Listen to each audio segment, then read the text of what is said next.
Welcome to Fraser Mac Gaming. I'm Fraser Mac. Gamescom is coming to a close soon, and the Indie World presentation revealed a host of games early in the week, but that doesn't mean the indie news is going to stop right there. Usually we get an end of summer Nindies showcase that usually shows off some fantastic games that can be dropping right there and then, but also in the following months and almost up to a year later.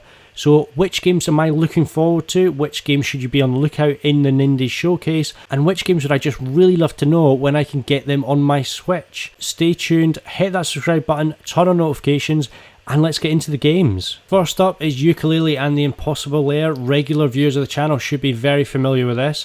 I did actually a preview video talking about all the details we know about the game so far, so check out the card in the top right of the screen if you want to see that. But yes, Ukulele and the Impossible Lair, it builds on Playtonic's first Kickstarter game, which was Ukulele. They've gone from that initial idea of a 3D open world adventure collectathon, and now they've actually transported their ideas into a 2D fast-paced platforming game, much like Donkey Kong, but also they've got a 3D overworld.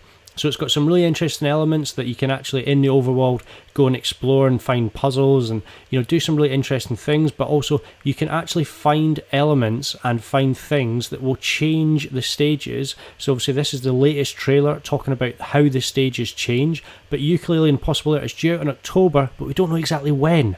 I want to know which day I can play it on my Switch.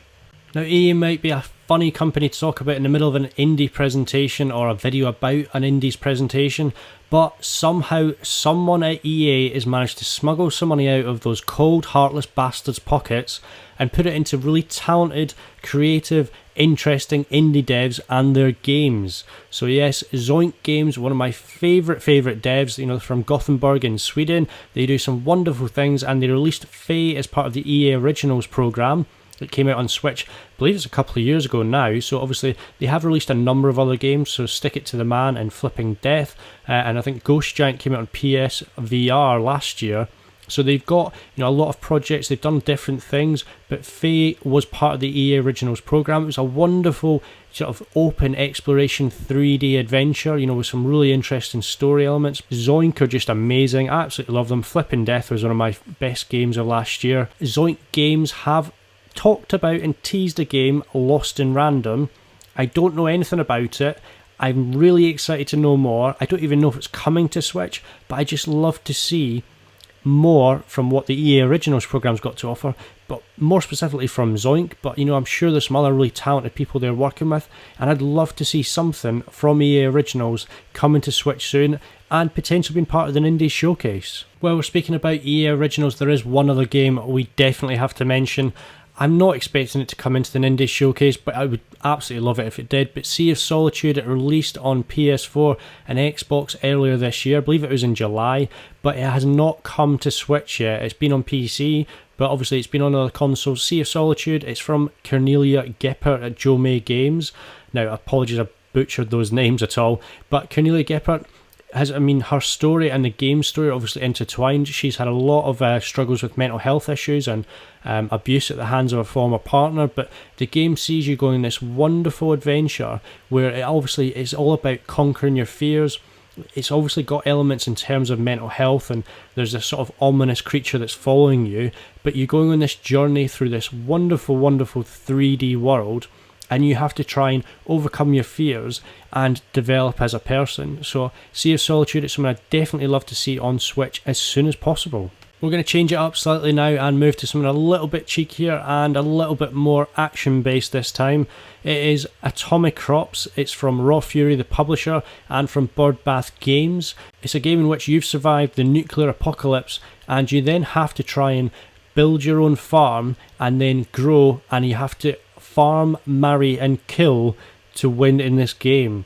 So it's got a really interesting gameplay loop, but it's like Stardew Valley but mixed with a little bit of a twin stick shooter. You need to grow the crops, you need to sell them, and you need to actually make friends and potentially get married. Atomic Crops, I tried at EGX Res, that was a lot of fun. It's an interesting gameplay loop, and it's one I think you can actually put hundreds of hours into. As part of this video, I do want to highlight some smaller games that I'd love to see on my Switch soon. I'm not really thinking that they're going to be part of the Nindies showcase, but I think they're fantastic games I want to put on people's radar. The first is Luna the Shadow Dust. It's a point-and-click puzzle adventure game that is absolutely stunning. I played at EGX Rezzed. I got to chat to the devs. It was in a very small area, cramped with lots of other games, lots of other indie devs, but essentially it's just this gorgeous point and click game. There is no script as such, it's all just visual, but obviously the lead person involved in it is just a tremendous artist. It's all hand drawn animation. It looks fantastic. It played really well. I think it's going to do really well. It got really good reviews from EGX, and they are planning on bringing it to Switch as soon as they can. Another smaller game I want to bring up is Zeno Crisis. It's from Bitmap Bureau. It might be familiar to some people on here. I do talk about it every so often. Essentially, the Kickstarter funded a version of Smash TV kind of crossed with Aliens. It does look very cool. It's very retro, and what they actually did was they were kickstarting the idea of developing this as an original or a new original Mega Drive game. So it is actually going to come out on the Mega Drive. I believe it's coming out on the Neo Geo. The Saturn, I think, or the Dreamcast was an option as well. I don't know if they're still going through with that, but obviously it is coming to the Switch. It was due to come out in 2018. Unfortunately, one of the devs did get very seriously ill, so that kind of delayed things a little bit, but they seem to be making progress. They've had regular updates on Kickstarter, so it hasn't died a death, and I'm really looking forward to getting my hands on a Smash TV inspired game on my Switch. Next game is one I've recently discovered, and it's called Scourgebringer. It's from Flying Oak Games, and it's been at Gamescom this week.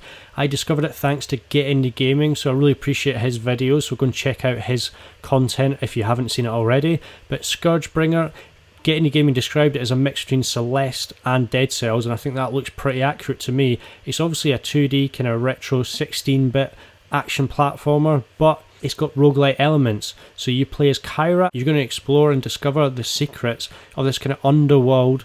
You've got this really fantastic Metroidvania fast-paced roguelite. There's slashing and fighting and shooting. It's got some really interesting gameplay mechanics, but it looks great. It looks like it plays really fast and smooth, and it's definitely one I want to check out and I think would go down well as part of an indie showcase.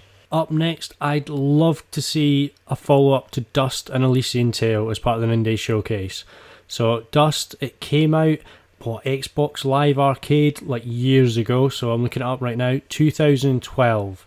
So it was a fantastic indie game from Dean Dodrell and Humble Hearts, and they got some support from Microsoft, and it's actually had a limited run games physical, so I picked that up. I played it on Switch last year. It was one of my favourite games. I got completely roped in and obsessed with it, addicted some might say.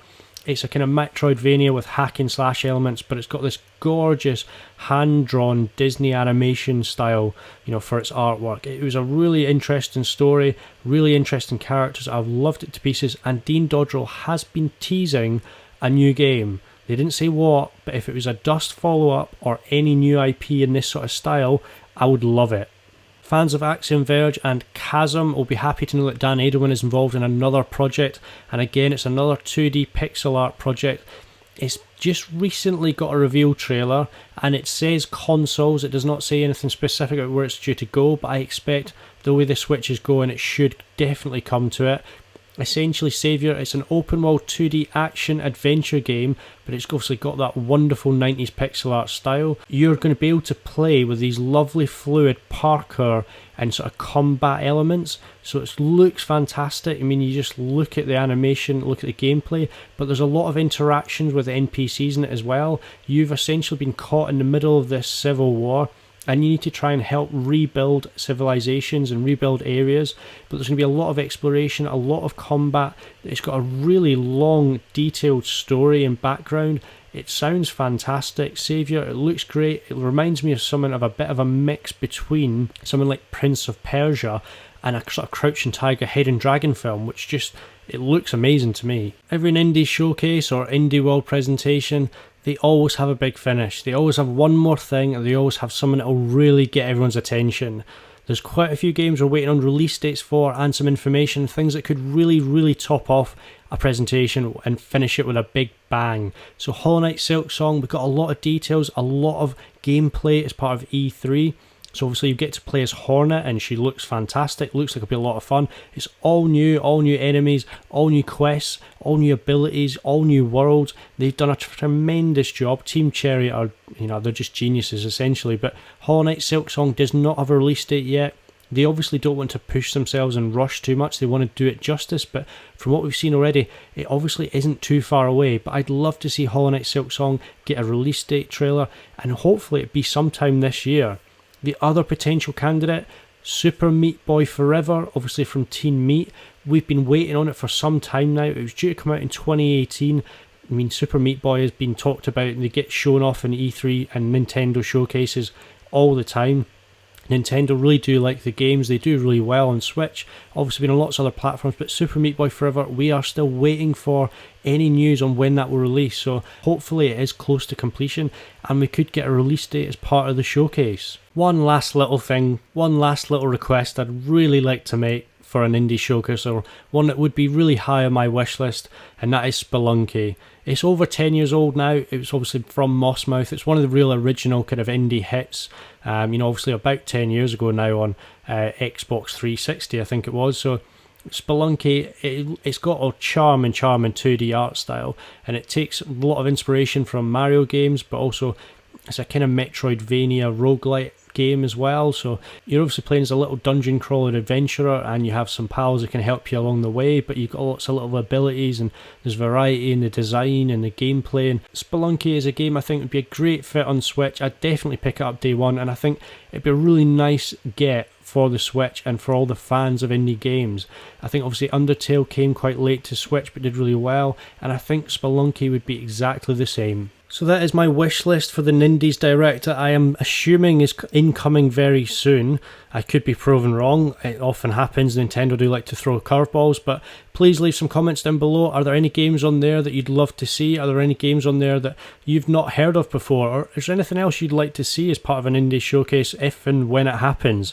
There must be games out there you're looking forward to. There's lots for 2019 and 2020 that have been announced already, but just don't have release dates, or they've only just been teased. So I'd love to hear what you're looking forward to, and just anything else that you'd like to see on the channels. I hope you enjoyed the video. If this is your first time, please hit that subscribe button and turn on notifications, and I'll see you on the next video.